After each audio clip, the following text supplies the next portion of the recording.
Uncle రా. ఇదేంటో తెలుసా? పుస్తకం. ఉత్తరం. ఉత్తరం మీ నాన్న రాశాడు. నీ గురించి ఫోన్లో చెప్పడానికి వాడు ఆర్థిక స్తోమత సరిపోదని రాసి పంపించాడు. అసలు నువ్వేమవ్వాలనుకుంటున్నావు? ఐఏఎస్ ఐపీఎస్ లాంటివి కాకుండా ఏదైనా చిన్న ఉద్యోగం చేద్దాం అనుకుంటున్నాను. ఇప్పటిదాకా నేను కూడా నీకు ఉద్యోగం చూపిస్తే నా పని అయిపోతుంది అనుకున్నాను. కానీ ఉత్తరం చదివాక నా అభిప్రాయం మార్చుకుంటా. నీకు ఉద్యోగం కంటే క్రమశిక్షణ చాలా అవసరం. అవును అంకుల్. మీ ఊళ్ళో తెలివితేటలు ఇక్కడ వాడకు. నేను మీ నాన్నలా మంచివాడిని కాను. తెలుసు అంకుల్.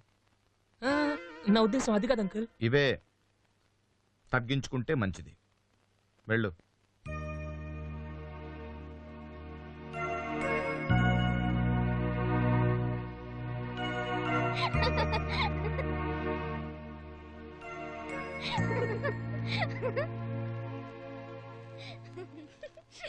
నువ్వేమవుదాం అనుకుంటున్నావు? నేను కలగనేదాన్ని. ఎక్కువసేపు పడుకుంటే కలలే వస్తాయి. నువ్వు మధ్యలో డిస్టర్బ్ చేయకు. నేను కలెక్టర్ ఆఫీస్లో ఉన్నప్పుడు మా నాన్న వచ్చి సారీ అప్పుడు నేను సోనియాగాంతో వీడియో గేమ్ ఆడుతుంటే వీడియో గేమ్ కాదే వీడియో కాన్ఫరెన్స్ ఏదోట్లే. ఆ తర్వాత ఏంటి Venkateswarlu? Venky his just Venky. Oh sorry Venky.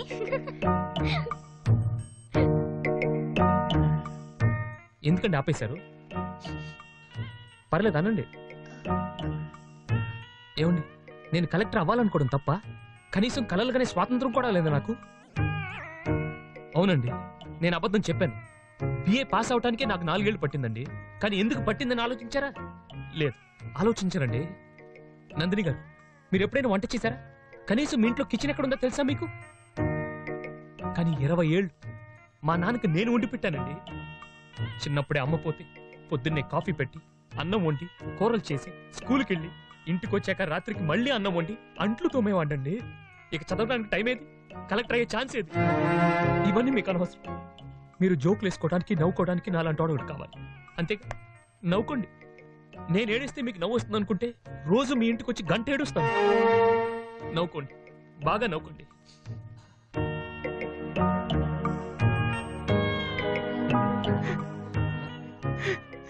ఏదో రోజు మీరు కలెక్టర్ అవుతారు బాబు, కలెక్టర్ అవుతారు. వీడేంటి తెగ ఫీల్ అయిపోయాడు? పిచ్చిన